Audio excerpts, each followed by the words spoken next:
క్లుప్త వాక్య ధ్యానం కొరకు కృత నిబంధన గ్రంథంలో నుండి మొదటిగా హెబ్రీలకు రాసిన పత్రిక 13వ అధ్యాయము 8వ వచనాన్ని చదువుకుందాం. యేసుక్రీస్తు నిన్న నేడు ఒకటే రీతిగా ఉన్నాడు, అవును, యుగ యుగములకును ఒకటే రీతిగా ఉండును. దయచేసి రెండవ వాక్య భాగముగా మరొక వచనాన్ని చదువుకుందాం. అదే కృత నిబంధన గ్రంథంలో నుండి 2 కొరింథీ 3వ అధ్యాయము 18వ వచనం.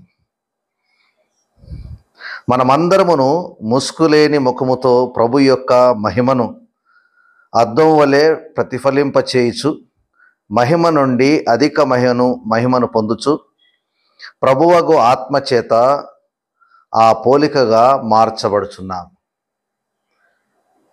ప్రభు ఈ మాటలను ఆశీర్వదించి మనకు అనుగ్రహించులాగున ప్రార్థన చేసుకుందాం. ప్రేమగల తండ్రి, చదువుకునిన నీ వాక్య భాగములను బట్టి నీకు వందనాలు. ఈ క్లుప్త వాక్య ధ్యాన సమయాన్ని మీరు ఆశీర్వదించి మీ సహాయమును నీ మహిమ కొరకై అనుగ్రహిస్తారని యేసు పరిశుద్ధ నామమున పేరిట వేడుకొనుచున్నాను తండ్రి, ఆమేన్.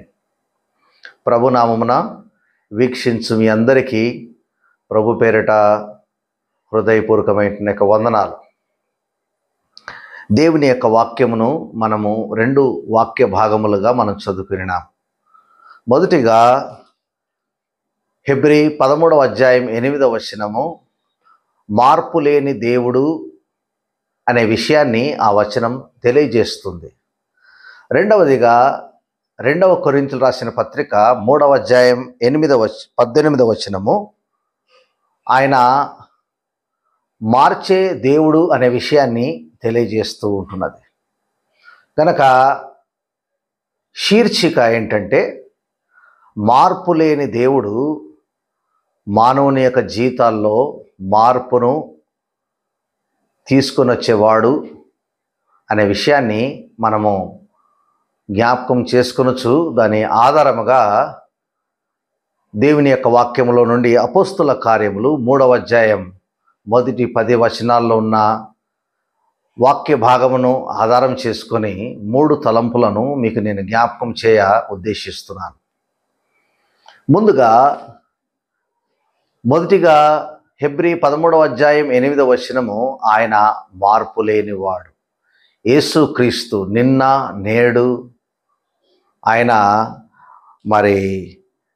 ఎప్పుడు కూడా ఒకటే రీతిగా ఉన్నాడు.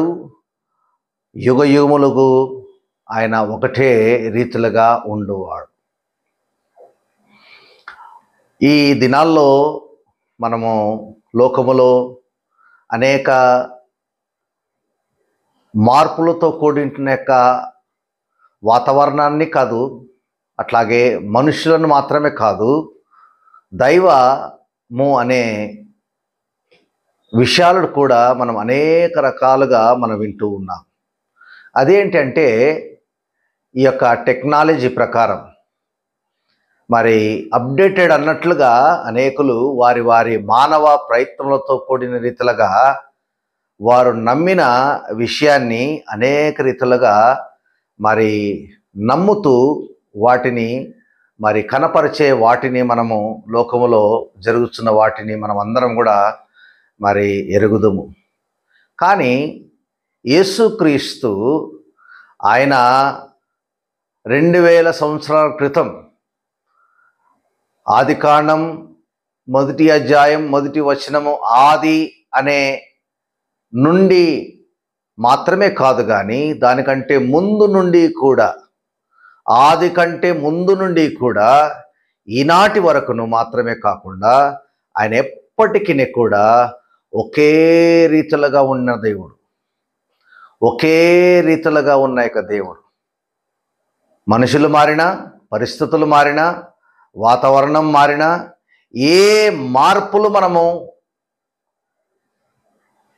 చూస్తూ ఉన్నా ఆయన మాత్రము మారడు.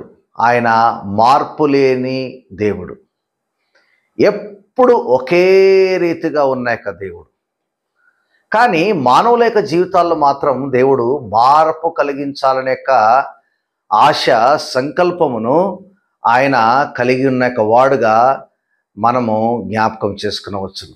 2వ కొరింథీ 3వ అధ్యాయం 18వ వచనంలో మనం చదువుతాం ఏమిటంటే, మహిమ నుండి అధిక మహిమ పొందుచు ప్రభువగు ఆత్మ చేత ఆ పోలికగా మార్చబడుచున్నాం. దేవుడు ఏమై ఉన్నాడో తన ప్రజలను దేవుడు ఆయన పోలికగా మార్చుకోవాలని ఆశపడుతున్నాడు. అలాంటి వారినిగా దేవుడు చేయాలని కోరుకుంటున్నాడు. అపోస్తలుడైన పౌలు అందుకు ఉదాహరణ, మరి దేవుని ద్వారా మార్చబడిన అపోస్తల కార్యం 9వ అధ్యాయంలో అపోస్తలుడైన పౌలును ప్రభువు దర్శించినాడు. దమస్కు వెళ్ళే మార్గములో దేవుడు తనను దర్శించినాడు. దేవుడు అద్భుతమైన మార్పును పౌలు జీవితంలో దేవుడు తీసుకుని వచ్చినాడు. అదే పౌలు అంటాడు, నేను క్రీస్తును పోలి ఉన్న ప్రకారం మీరు నన్ను పోలి నడుచుకునండి.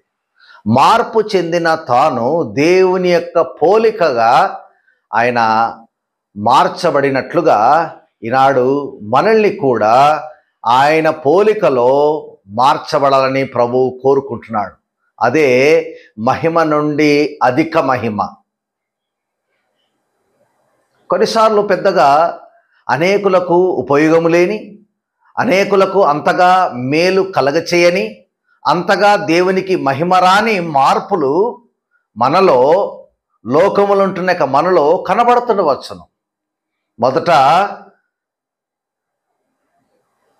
తినడానికి కానీ, త్రాగడానికి కానీ, ధరించడానికి కానీ, నివసించడానికి కానీ, అనుభవించడానికి కానీ అలాంటి స్థితి లేని మనల్ని లోకములో ఈ విధమైన రీతులుగా ఆశీర్వదించినాడు అనేది మాత్రమే కాదు, దైవ సంబంధమైన యొక్క మార్పును దేవుడు మహిమ నుండి అధిక మహిమ, ఆత్మ సంబంధమైన మార్పును దేవుడు మనలోనికి తీసుకొని రావాలని ఆ మార్పు లేని యొక్క దేవుడు ఆయన ఆలోచన కలిగిన యొక్క వాడుగా ఉన్నట్లుగా మనం గ్రంథంలో గమనించవచ్చు. మీకు ముందుగా జ్ఞాపకం చేసినట్లుగా అపోస్తుల కార్యములు 3వ అధ్యాయం మొదటి 10 వచనాలను మనము ఆధారం చేసుకొని 3 తలంపులను మీకు నేను జ్ఞాపకం చేయ ఉద్దేశిస్తుంటున్నాను. ఆ వాక్య భాగములో మనము జాగ్రత్తగా గమనించినట్లయితే, పేతురు యోహాను అనబడిన వారు శృంగారమును దేవాలయమునకు ఎక్కి వెళుతున్న సమయంలో, ప్రార్థన చేయడానికి వారు వెళ్తున్న యొక్క సమయంలో ఆ మందిర ద్వారము దగ్గర కృంటి భిక్షగాడు ఎప్పటిలాగే అందరినీ అడిగిన రీతులుగానే తాను కూడా భిక్షము మరి అడుగుతున్న యొక్క సమయంలో వారు ఒక ప్రత్యేకమైన మాటలు, ఎవరి నోట గుండా అలాంటి మాటలు రాని, దేవుని శిష్యులనబడిన, దేవుని పోలికలోనికి మార్చబడిన వారి నోట నుండి వచ్చిన యొక్క మాటలు ఏంటంటే, మా దగ్గర వెండి బంగారం లేవు, మాకు కలిగినదే నీకు ఇష్టపడుతున్నాం. అదేంటంటే, నజరేయుడైన మరి యేసు క్రీస్తు నామములో నడవగలిగిన యొక్క శక్తి, ప్రార్థన ద్వారా ఇయ్యగలిగిన శక్తి దేవుడు మాకు ఇచ్చినాడు, అదే ఇస్తున్నాము అనే రీతిలుగా వారితో చెప్పినట్లుగా మనం చూడవచ్చు. నేను 3 మార్పులు త్వరగా మీకు నేను జ్ఞాపకం చేస్తాను. మొట్టమొదటి మార్పు ఏమిటంటే స్థలము మార్పు, చేంజ్ ఆఫ్ ప్లేస్. మొదటిగా మార్పు ఏంటంటే స్థలము మారింది. ఈ 10 వచనాల్లో మనం జాగ్రత్తగా చూసినట్లయితే, పేతురు యోహాను అనబడిన వారిని తాను కలుసుకున్న కంటే ముందు, వారి ప్రార్థనలు తన కొరకు చేయబడకంటే ముందు, ఎంతో కొంత కాలము నుండి కొందరి చేత ఎంతవరకు తేబడుతూ వచ్చి అక్కడ పెట్టబడిన యొక్క పరిస్థితిని మనం జాగ్రత్తగా చూస్తే, మందిరము వెలపట ద్వారము నొద్ద తాను ఉంటూ ఎంతో కొంతకాలముగా వస్తూ ఉన్నాడు. కానీ బైబిల్ గ్రంథంలో ఆ వాక్య భాగం యొక్క చివరిలో మనం చూసినట్లయితే, తాను మందిరములోనికి వెళ్ళినాడు. ఒకప్పుడు మందిరం వెలపట ఉన్న యొక్క తాను ఇప్పుడు మందిరములోనికి వచ్చినాడు. ఈనాడు క్రైస్తవ సమాజం లేక వీక్షిస్తున్న, సత్యమును తెలుసుకోవాలని ఆశపడుతున్న, దేవుని వలె గొప్ప మార్పును పొందుకోవాలని ఆశిస్తున్న వారందరి జీవితంలో కూడా దేవుని యొక్క శక్తి, అలాంటి మార్పు ఈనాడు కూడా తీసుకుని రావడానికి ఆ శక్తి మనకు అందుబాటులోనే ఉన్నది.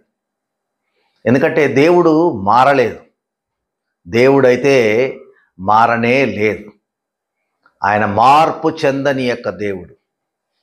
మానవుని యొక్క జీవితాల్లో మార్పును తీసుకురావాలని ఆయన ఆశిస్తూ ఉన్నాడు. కృంటి భిక్షగాడు, పుట్టినది మొదలుకొని కృంటివాడు, ఎంతో కొంత కాలం నుండి పుట్టిన తర్వాత అడుక్కునేకవాడు, మందిరం బయట వెలపట ద్వారం నొద్ద అడుక్కుంటూ తన జీవనాన్ని కొనసాగించుకుంటున్న తాను, ఆలయం వెలపల ఉన్న తాను దేవుని యొక్క బిడ్డల యొక్క ప్రార్థనా శక్తి చేసిన యొక్క మార్పు ద్వారా తాను ఇప్పుడు మందిరములోనికి మరి ప్రవేశించగలిగినాడు. మందిరములోనికి ప్రవేశించగలిగినాడు. ఈనాడు నీవు నేను ఆదివారం అనగానే లేక సంఘములో జరిగే ప్రతి పరిచర్యకు, వారములో జరిగే ప్రతి పరిచర్యకు నీవు నేను ఎప్పుడు కూడా మనమున్న చోటనే ఎప్పుడు కూడా పడి ఉండే వారంగా కాదు, కానీ మందిరములోనికి వెళ్ళే వారంగా ఉండడం చాలా అవసరం. 122వ కీర్తనలో జనులు దావీదును మందిరానికి వెళ్ళదామని అన్నప్పుడు తాను సంతోషించేవాడు. ఎందుకనంటే దేవుని మందిరానికి వెళ్తే, మందిరములోనికి వెళితే సంతోషం ఉన్నదని తాను గ్రహించి, తాను వెళ్ళడమే కాదు, జనులొచ్చి తనల్ని మందిరానికి వెళ్దామంటే కూడా అదే అనుభవము కలిగిన వాడుగా, అనుభూతిని కలిగిన వాడుగా, అనుభవిస్తూ ఉన్న వాడు సంతోషముతో అంగీకరిస్తున్నాడు. ఎవరైనా మనల్ని మందిరానికి రావాలని ఆశించి ప్రేరేపించబడి మనల్ని ఆహ్వానిస్తున్నప్పుడు వారి యొక్క మనవిని మనం అంగీకరించి మనం మందిరములోనికి రావడం చాలా అవసరమైనది. మందిరంలోనికి రావడం చాలా ప్రాముఖ్యమైనది. మన జీవితంలో మార్పు జరగాలంటే, మహిమ నుండి అధిక మహిమ అనుభవంలోనికి మనం రావాలనంటే, ఆ మార్పు లేని దేవుడు మన జీవితంలో అద్భుతమైన మార్పును తీసుకొని రావాలనంటే మనం చేయాల్సిన పని ఏమిటంటే, మందిరములోనికి వచ్చే స్థల మార్పు అనేది రావడం చాలా ప్రాముఖ్యమైన విషయం.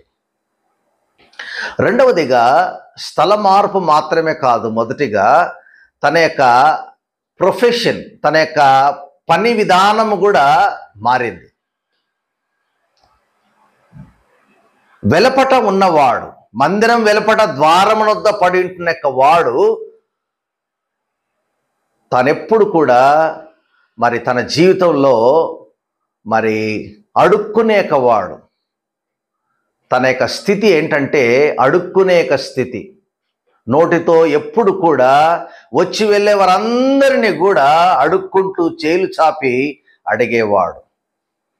కానీ తన జీవితంలో అదే నోటితో దేవుణ్ణి స్తుతించే అవకాశం దేవుడు తన జీవితంలో అనుగ్రహించినాడు.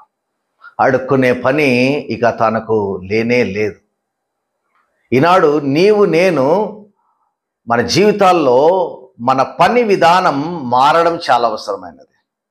ఒకప్పుడు దేవుని మందిరంలోనికి రాకంటే ముందు, మన జీవితంలో మార్పు రాకంటే ముందు మన నోటితో అనేక రకాలైన అనవసరమైన మాటలను మన నోటి గుండా రానిచ్చిన వారము, కానీ అదే నోరు దేవుని మందిరంలోనికి వచ్చిన తర్వాత దేవుణ్ణి స్తుతించడానికి, దేవుని సన్నిధానములో దేవుణ్ణి ఆరాధించడానికి ఆ కృంటి భిక్షగాని యొక్క జీవితంలో మార్పు వచ్చినట్లుగా ఈనాడు నీవు నేను కూడా అలాంటి మార్పును తీసుకొని రావడం చాలా అవసరం. ఈనాడు నీవు నేను మనమందరం కూడా తెలుసుకోవలసిన యొక్క ప్రాముఖ్యమైన విషయం ఏంటంటే, స్థలములో మార్పు మాత్రమే కాదు, ఆ పనిలో కూడా మార్పు, తన యొక్క పనిలో కూడా, ప్రొఫెషన్లో కూడా మార్పు వచ్చినట్లుగా మనం చూస్తాం. మూడవదిగా ఈ వాక్య భాగంలోని ఆఖరి వచనాలు మనం చూసినట్లయితే, తాను అందరికీ సంతోషము, విభ్రాంతి కలిగించే రీతిలుగా తయారైనాడు. తన జీవితంలో కలిగిన యొక్క మార్పు, అనేకులు వచ్చి మందిరంలోనికి వచ్చిన తర్వాత, మందిరంలోనికి రాకంటే ముందు ఒకప్పుడు తాను ఈ విధంగా ఉన్న యొక్క వాడు ఇప్పుడు అద్భుతమైన మార్పు తన జీవితంలో వచ్చిందని అనేకులు తనను గురించి మరి చూసేవారు, విన్నవారు అందరూ కూడా సంతోషించే వారుగా ఉన్నారు. తన జీవితంలోనికి లేని ప్లెజర్, ఆనందము, సంతోషము తన జీవితంలోనికి వచ్చింది. అది గొప్ప మార్పు. అనుకునేటప్పుడు ఎంత సంపాదించినాడో మనకు ఆ వివరాలు తెలియవు, కానీ దేవుని యొక్క మందిరములోనికి వచ్చిన తర్వాత మాత్రం తన సంతోషమును చూసిన అనేకులు, తన జీవితంలో జరిగిన యొక్క మార్పును చూచున్న అనేకులు అనబడిన వారును విస్మయం పొందే రీతిలుగా అందరూ కూడా దేవుని యొక్క గ్రంథములో అక్కడ ఆఖరిగా వ్రాయబడిన మాట ఏమిటంటే, పరవశులైపోయినారంట. అనేకులు కూడా అతన్ని గుర్తెరిగి పరవశులైపోయినారు. సంతోషము. దేవునికి మహిమ తన జీవితం ద్వారా కలిగినట్లుగా మనం చదువుతాం. మొదటిగా తన జీవితంలో స్థలం మారింది. ఈనాడు మన జీవితాల్లో కూడా స్థలం అనేది మారడం చాలా ప్రాముఖ్యమైన విషయం. కీర్తనల గ్రంథం 1వ అధ్యాయం 1వ వచనం రాయబడింది, దుష్టుల ఆలోచన చొప్పున నడవక, పాపుల మార్గమందు నిలవక, అపహాసకులు కూర్చుండు చోటన కూర్చుండక. నడవకూడదు, నిలవకూడదు, అక్కడ ఉండకూడదు. ఈనాడు మనతో ఉండేవారు ఎలాంటి వారు? ఈనాడు మనతో ఉండేవారు ఎవరు? దుష్టుల, పాపుల, అపహాసకుల, దేవునికి అవమానం తీసుకొచ్చేవారా, దేవునికి హేయమైన వారా? వారితో కాదు మన యొక్క సహవాసం. మందిరం వెలపట ఉన్నదంతా కూడా అలాంటిదే, అలాంటి వారే. కానీ భక్తులతో, పరిశుద్ధులతో, ఆ ప్రార్థించిన శిష్యులతో పాటు తాను మందిరంలోనికి వచ్చిన తర్వాత అద్భుతమైన యొక్క మార్పును తాను మరి కలిగిన యొక్క వాడుగా చూస్తాం. తన జీవితంలో మాట తీరు, తన యొక్క పని తీరు కూడా మారిపోయింది. ఈనాడు మన క్రియలు ఏ రీతిలుగా దేవుని ఎరగకంటే ముందు ఉన్నాయి, మందిరంలోనికి రాకంటే ముందు ఉన్నాయి, మందిరంలోనికి వచ్చిన తర్వాత, మన జీవితంలోనికి ప్రభు వచ్చిన తర్వాత ఎలాంటి మార్పులు మన జీవితంలో ఉన్నాయి చూపించగలుగుతున్నాం. దాని ద్వారా చూచే అనేకులకు మూడవదిగా విస్మయముతో నిండి పరవశులయ్యే రీతిలుగా అనేకులు మనం చేయగలం. దేవుని వశములోనికి వచ్చేసిన తాను, ఆ పని విధానమే మార్చుకునే తాను, తన యొక్క స్థలమునే మార్చుకునగలిగిన తాను ఇప్పుడు తన సంతోషమును బట్టి చూచే అనేకులకు, గుర్తుపట్టిన వారందరికీ కూడా విస్మయం, అందరూ కూడా విస్మయం పొందే రీతిలుగా, ఆశ్చర్యపడే రీతిలుగా, అనేకులు సంతోషించి దేవుని మహింపరిచే రీతిలుగా అతడు కాగలిగినాడు.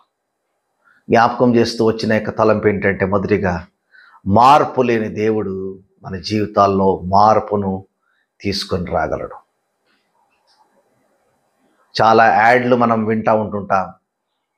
మార్పు జీవితాన్నే మరి ఆ తలంపు జీవితాన్నే మార్చేస్తుందంట. మనకు రావాల్సిన ఒక తలంపు ఏంటంటే యేసు మందిరంలోనికి రావాలా, యేసు మందిరంలోనికి వచ్చిన తర్వాత మాట మారాలా, మన జీవితము పూర్తిగా సంతోషమైన మయమైన రీతిలుగా మార్పు చెందే రీతిలుగా ఉంటే దేవుడు తప్పకుండా మనల్ని అధికమైన మహిమలోనికి తీసుకొని రావడం మాత్రమే కాదు, ఆయన మరింత మహింపరచబడే రీతిలుగా ఆయన కూడా సంతోషించే రీతిలుగా మనం చేయగలుగుతాం. దేవుడు అట్టి కృపాభాగ్యం మనందరి జీవితాల్లో ఆధ్యాత్మికంగా లోక సంబంధమైన యొక్క మార్పు కంటే దైవ సంబంధమైన అట్టి గొప్ప మార్పు మన జీవితాల్లోనికి రావడానికి ప్రభువు సహాయం దయచేయనట్లు దేవుడు ఇట్టి వాక్యాన్ని మన వినికిడిలో ఆశీర్వదించి అనుగ్రహించునుగాక. ఆమేన్.